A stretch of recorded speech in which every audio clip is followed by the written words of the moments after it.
Part 1. You will hear a conversation between a student looking for accommodation and a university accommodation officer.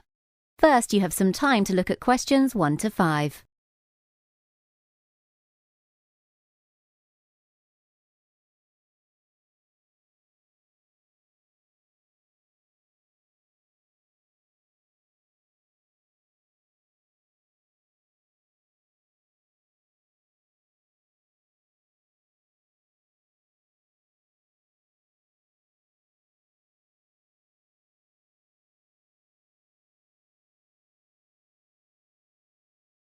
Good morning, Student Services. Hello, is that the accommodation office? Yes, it is. How can I help you? I'm trying to find a place to live. Can you help me, please? Are you with the English Language School? Yes, I have enrolled on a course that starts in 4 weeks. Well, we can offer you 3 types of accommodation. Do you know what you're looking for? No, I don't. Can you tell me what the different types are, please? Yes, certainly. The main types of accommodation are halls of residence, student flats, or homestay. Oh, I see. Can you tell me about the halls, please? Let me see. The halls of residence are about 20 minutes walk from the campus. They cost £60 per week. It's self-catering only, and there's a minimum stay of 40 weeks. My course lasts 8 weeks, so this is more than I need. What else did you say you have? Well, there are student flats owned by private landlords. These can be a few miles from the university. They charge a minimum of £75 a week, and you may need a deposit as well as a reference. This might be difficult for me. What about homestay? I've heard of it, but can you tell me more about it, please? These are family homes and cost from £100 to £150 per week, with a minimum stay of 4 weeks. Yes, this seems like a good idea. Can you tell me more, please? You have your own room, and the fee covers breakfast and dinner during weekdays, with lunch included at the weekends. I can send you more details through the post or by email. I'm living with a friend at the moment. Can you post it to me at her address? Yes, that's possible. I can do it for you today. That's fine. Thank you. Before you hear the rest of the conversation, you have some time to read questions 6 to 10.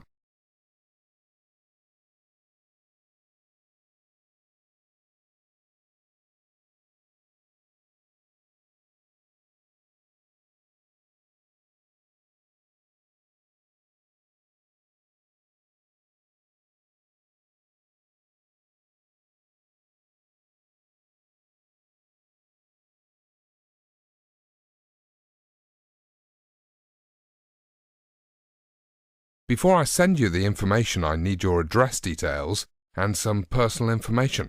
Can I have your family name, please? Yes, it's Lee. Is that L-E-E?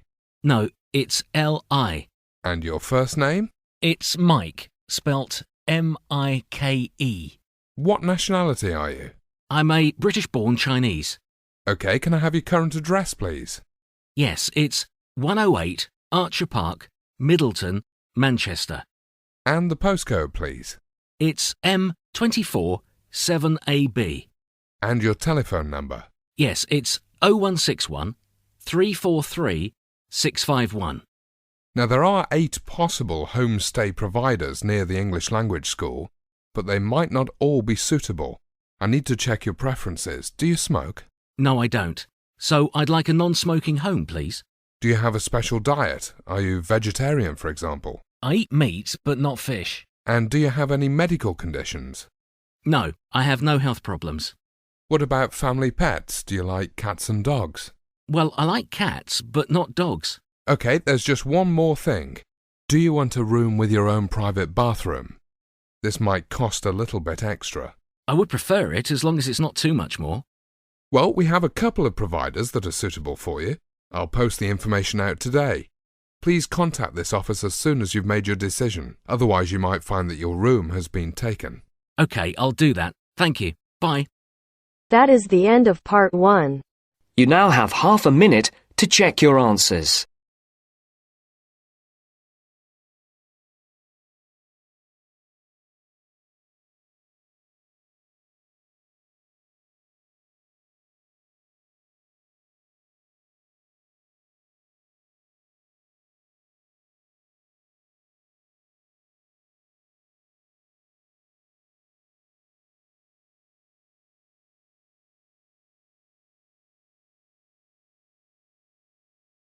Now turns to part 2. Part 2. You will hear a resident student showing a group of new students around the campus on an open day. First, you have some time to look at questions 11 to 20.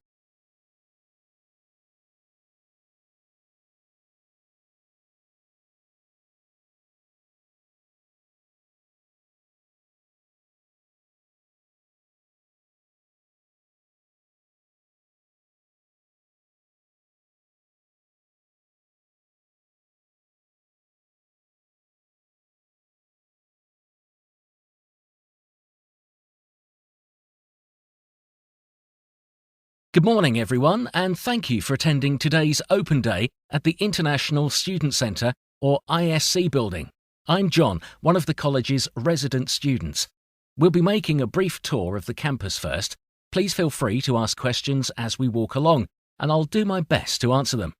Now, from where we are standing, you can see the Arts Centre. It's the circular building directly opposite. The centre is open to both students and the public. There are weekly classes in drawing and painting, music and drama, also photography and ceramics. Directly behind the Arts Centre is the Sports Hall, which houses a fitness room, badminton courts, showers and a steam room. Once again, these facilities are open to the public, though a charge is made if you don't have a sports card. Next to the Arts Centre, a little way up the road, is the Reed Dining Room with its adjoining cafe. The Reed Dining Room is named after Dr. John Reed. That's R-E-E-D, the last principal of the college. OK, let's take a stroll along Campus Road. This is a pedestrians-only road, so there's no need to worry about cars. I'll say a bit more about cars later. The first building, here on your left, is the Information Services Building, which houses the main library, IT services, and also a media room. Notice the covered walkway to keep you dry when walking between the Information Services and ISC buildings. Right, let's continue along Campus Road a little bit more. Just coming up on the right is the Students' Union building and bar, and behind it, though you can't see it from here, is the Union Shop. Here you can buy stationery items, second-hand books, and university merchandise. The Union Shop will also buy second-hand books from students. Any questions so far? No?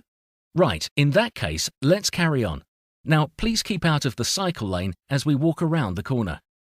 OK, we can stop here for a minute. The car park, on the left, houses a covered bicycle park.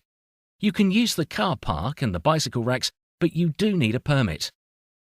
These are available from the Hospitality Services Office, which can be found in the Students' Union building.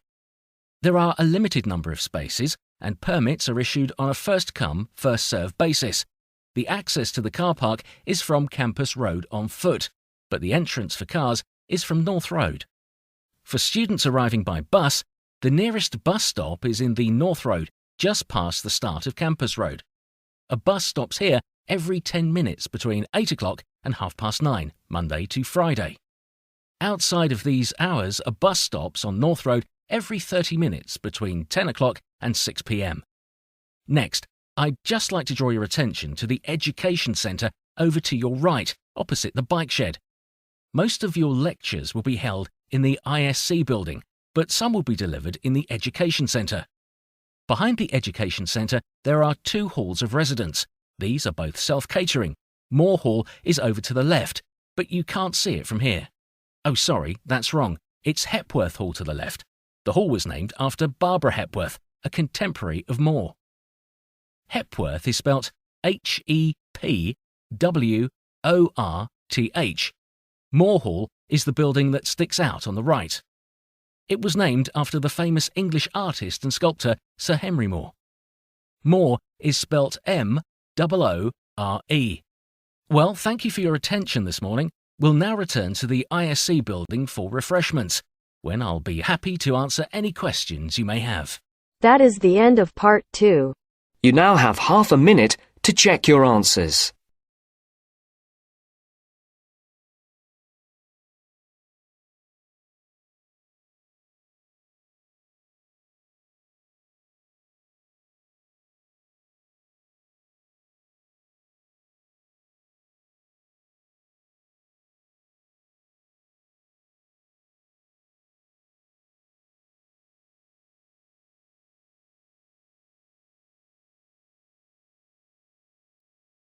Now turns to Part 3. Part 3. You will hear an interview with the professor talking about numeracy skills. First, you have some time to look at questions 21 to 25.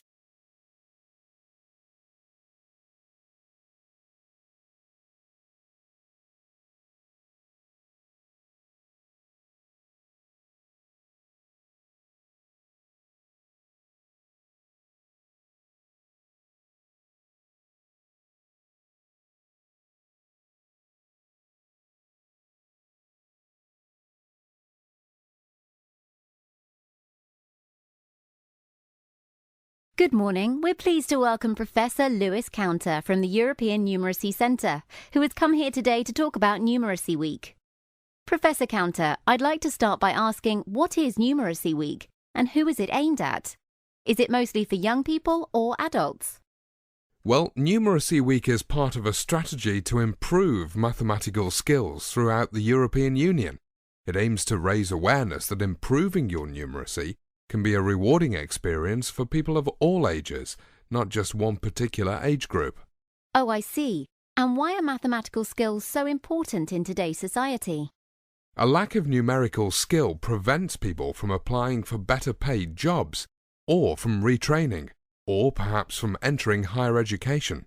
What's more, there's a knock-on effect on future generations when parents are unable to assist their children with maths homework. A relationship exists between success in the classroom and parental input at home. So what is the main message you would like to send out to people who have difficulties with numbers? Well, people shouldn't feel embarrassed about their lack of mathematical knowledge. It's a widespread problem, as in fact is literacy. I would like to see more people enrolling on numeracy courses, no matter how poor someone perceives his or her numeracy to be. And what are the key skills covered in these types of classes? Well, in the past, classes tended to focus on basic arithmetic skills without sufficient real-life context. Today, we like to view numeracy from a vocational perspective. That's to say, in relation to the type of work you do. Of course, number skills remain useful in a general way as well, for example with financial transactions, such as paying for goods and checking the change you receive, or working out the savings to be made on sale items, as well as budgeting for things like vacations, so that you don't get into debt. Well, yes, I can see the benefits of all those things. And can you tell me the main reasons why people attend numeracy classes? Well, each individual will have their own personal reasons, and these can differ widely from person to person. I realise that. Do you think that people are looking to fill in the gaps in their education left by a poor performance at school? Yes, that can be the case. Some people return to the classroom to prove to themselves that they can be successful academically, whilst others want to pass an exam that they failed previously. The sense of achievement helps to build confidence and self-esteem. Well, it seems that people have nothing to lose and everything to gain. Thank you, Professor. Before you hear the rest of the interview, you have some time to read questions 26 to 30.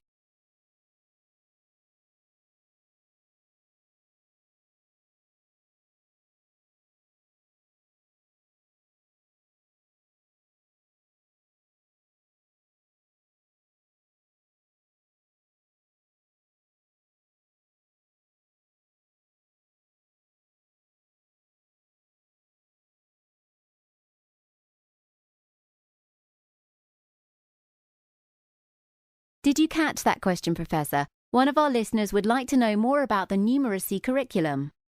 Well, the elements of numeracy are the same worldwide. As a first step, it's essential to memorize the multiplication tables. Hasn't the electronic calculator taken over most of this work, Professor? It's true that electronic calculators can do many calculations quickly, but mental arithmetic remains a key skill. You can't use a calculator to cancel fractions, for example. No, that's true. And what about the metric system, as we're part of Europe? Yes, I'm glad you mentioned that. It's vital for people to get to grips with the metric system of measurement, which must be included in any curriculum. And what about the workplace? You mentioned a vocational perspective earlier. That's right, some employees need to read information from graphs and charts or from tables, and it's quite common to have to record measurements and take readings at work. Some people struggle to read instrument dials properly. This could create a problem if you wanted a job with the postal service, for example, where you might need to weigh items on a scale or balance. And I guess there are many other jobs and careers where numeracy skills are vital. So much so that many employers insist on testing numeracy skills as a means of screening out unsuitable candidates. I see, yes, as part of shortlisting. Well, thank you once again, Professor. There's plenty for our listeners to think about. That is the end of part 3. You now have half a minute to check your answers.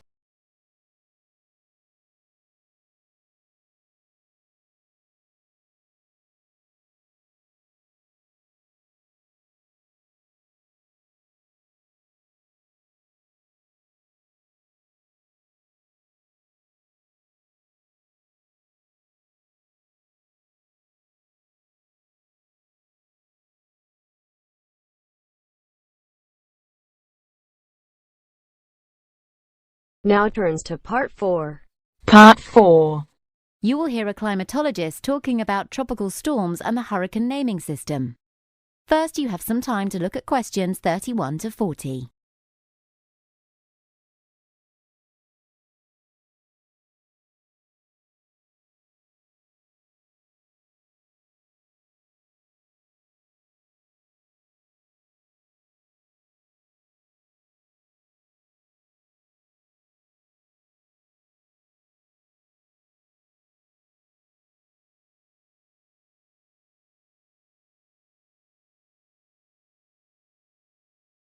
Hi, I'm Dr. Scott Stormwell, and I'm going to talk briefly about hurricanes and tornadoes.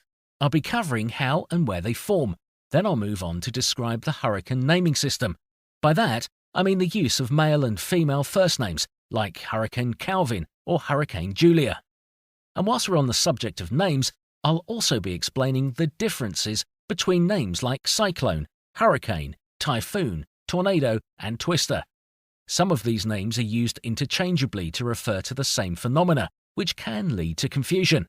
But I'll be keeping to the strict meteorological definitions. OK, a twister is the informal name for a tornado, so that's easy. A tornado is a relatively small column of violently rotating air formed over land during a severe thunderstorm. The majority of tornadoes are less than 200 meters in diameter, and they spin with high wind speeds, typically up to 200 miles per hour. That's 300 kilometers per hour, which makes them very destructive.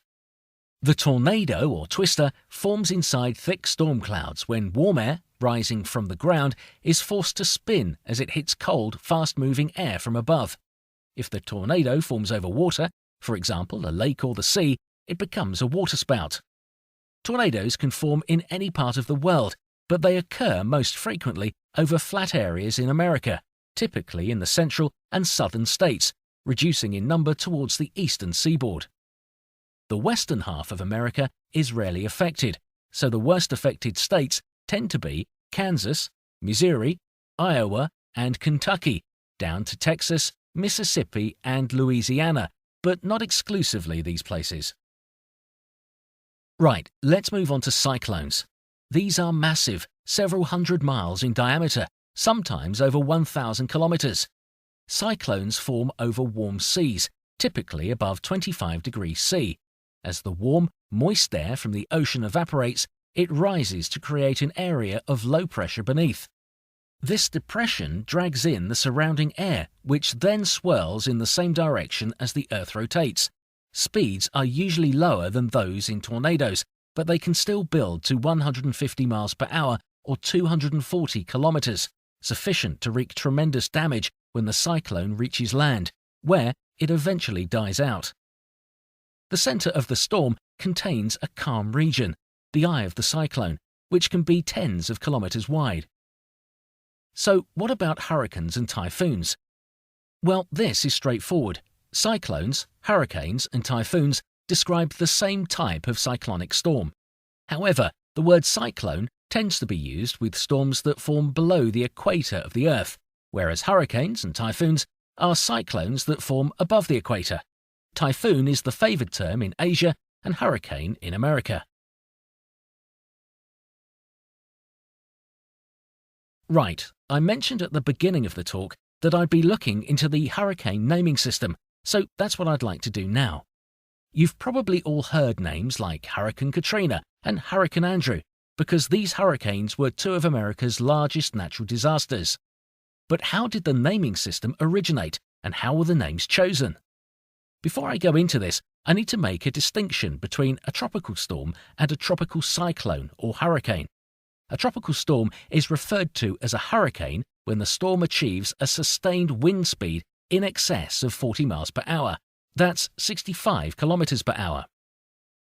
It's the tropical storm that's given a name first. So, for example, Tropical Storm William becomes Hurricane William if its speed exceeds 40 miles per hour.